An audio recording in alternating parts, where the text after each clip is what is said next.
How to use the AirDNA calculator. So for example, you are an AirDNA looking at properties in Oklahoma City. You come here and click on for sale properties and then just go ahead and choose whatever property you want to calculate for. For example, let's say this one right here. This property is on sale for $197,000. Expected revenues about, $37.8 thousand dollars, and then occupancy will be about 68%, and the daily rate $152. So just go ahead and open up this property, and then I'll show you how to use the calculator.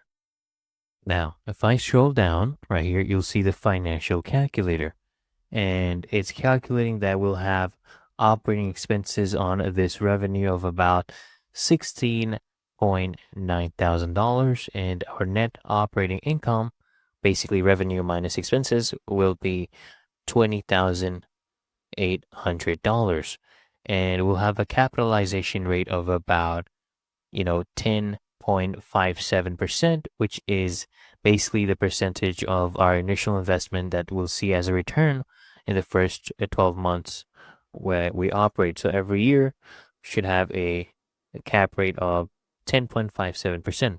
Now you can go ahead and customize this as well.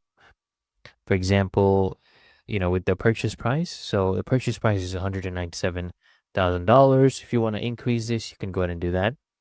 But that is the listed price, so there's no need to do that. If you want to change the management fee, maybe you want to get rid of this. If you want to manage it yourself, you can go ahead and put it at 0%.